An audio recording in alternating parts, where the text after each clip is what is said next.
Para compreendermos a vitalidade, a durabilidade do choro, é preciso reconhecer que os seus pioneiros estabeleceram um padrão composicional de altíssimo gabarito.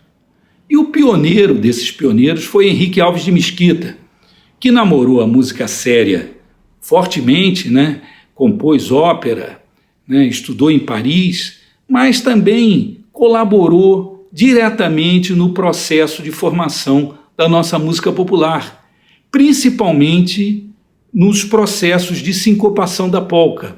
Suas experiências nesse campo, ele as intitulava de polcas cateretê, e é o caso desse Quebra-Quebra Minha Gente, uma música arrojada, que só poderia ter sido feito mesmo por alguém que conhecesse bastante música e que fosse como um professor que ajudou a formar toda uma geração de chorões, Joaquim Calado, Nazaré, Anacleto de Medeiros, Chiquinha Gonzaga, todo mundo, de alguma maneira, passou ali pela mão do professor Mesquita.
Considerado o primeiro chorão, o pai do choro, Joaquim Calado tinha as qualidades máximas que se pode esperar de um músico nessa especialidade. Um solista virtuoso, um compositor inspirado e um organizador de conjuntos. E o Calado, na sua militância, na sua capacidade de transitar em diferentes ambientes, ajudou a juntar, né, a academia, o conservatório e a música que se fazia na rua. E isso foi importantíssimo para que o choro tivesse, desde o seu primeiro momento, ainda nessa fase da música dos chorões, um pé no popular e um pé na erudição, na alta qualidade composicional, num trabalho feito realmente com muito capricho, que estabeleceu um patamar que até hoje em dia nós continuamos tentando, né, alcançar. É isso, Joaquim Calado, muito importante, aluno do conservatório, depois professor do conservatório, um flautista que influenciou gerações e, muito reconhecidamente, é mesmo, é o pai do choro.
Música excepcional, seguramente Anacleto de Medeiros pode ser considerado um dos mais importantes compositores do Brasil. Sempre foi figura de destaque no meio carioca e impressionou muito o maestro Carlos Gomes, que carinhosamente o chamava de meu caboclo, das vezes que ia a Paquetá e o via dirigindo a banda local, mantendo os instrumentos numa afinação impecável. Em 1884, Anacleto entra no Conservatório de Música do Rio de Janeiro e lá permanece até 1886, quando se forma, tendo como colegas Francisco Braga e outros compositores, outros músicos de destaque também. E é considerado um grande formador de bandas também. Trabalhou com a banda da Fábrica de Tecidos de Bangu, a banda da Fábrica de Tecidos de Macacos, atual Paracambi, e também com a banda de música do Arsenal de Guerra do Rio de Janeiro. Mas o ponto de destaque aí talvez seja a formação da banda do Corpo de Bombeiros do Rio de Janeiro em 1896, e para a qual ele convida vários ex-integrantes da banda do Arsenal de Guerra. Com sua sólida formação musical, Anacleto não somente impressionou, como também influenciou um dos mais importantes músicos brasileiros, Heitor Villa-Lobos, que utilizou o tema de sua canção Iara em seus choros 10, tema esse conhecido como Rasga o Coração, com letra de Catulo da Paixão Cearense. Anacleto deixa um dos mais importantes legados para a música brasileira, que foi levar o choro, o gênero do choro, a forma de tocar o choro para as bandas de música. Anacleto e seus amigos chorões transformaram o som da banda de música de sua época. Viva Anacleto de Medeiros!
Irineu Gomes de Almeida nasceu na cidade do Rio de Janeiro em 1863.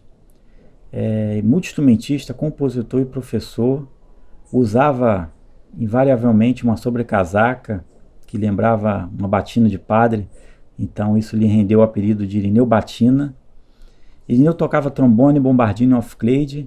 Esse é um instrumento muito importante na história do choro, porque foi a partir dele que se delineou uma das características mais importantes do choro, que são os contrapontos. Irineu formou-se no curso de harmonia, contraponto e fuga no Conservatório Imperial de Música, hoje nossa Escola de Música da UFRJ. Foi membro da primeira formação da banda do Corpo de Bombeiros do Estado do Rio de Janeiro, a convite de Anacleto de Medeiros. Tocou com diversos músicos importantes do seu tempo, como Luiz de Souza, Quincas Laranjeiras e Heitor Villa-Lobos. Foi parceiro do Benjamin de Oliveira, o primeiro palhaço negro da história do Brasil. O Irineu musicou diversas operetas do Benjamin de Oliveira, que foram estreadas no Circo Spinelli, um dos mais importantes daquele tempo. E o Irineu tem uma importância muito grande na história do jovem Pixinguinha, porque o Irineu foi professor dele no tempo em que viveu na Pensão Viana, que era a casa do Pixinguinha, e também o Irineu levou o Pixinguinha para os seus primeiros trabalhos profissionais. Então, o primeiro grupo que o Pixinguinha toca é o rancho Filhas da Jardineira. O Irineu era diretor de harmonia, então leva o Pixinguinha para tocar lá.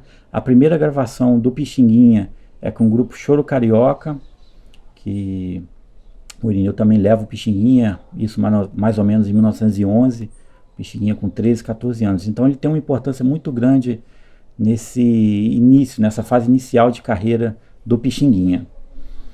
Então vocês vão ouvir agora um arranjo que foi feito a partir de um original de Maurício Carrilho, que foi gravado no disco Irineu de Almeida e Off-Clade 100 anos depois, um projeto de resgate e de pesquisa da obra do Irineu de Almeida. Então, com vocês, a Orquestra de Sopros da UFRJ e a regência do professor Marcelo Jardim.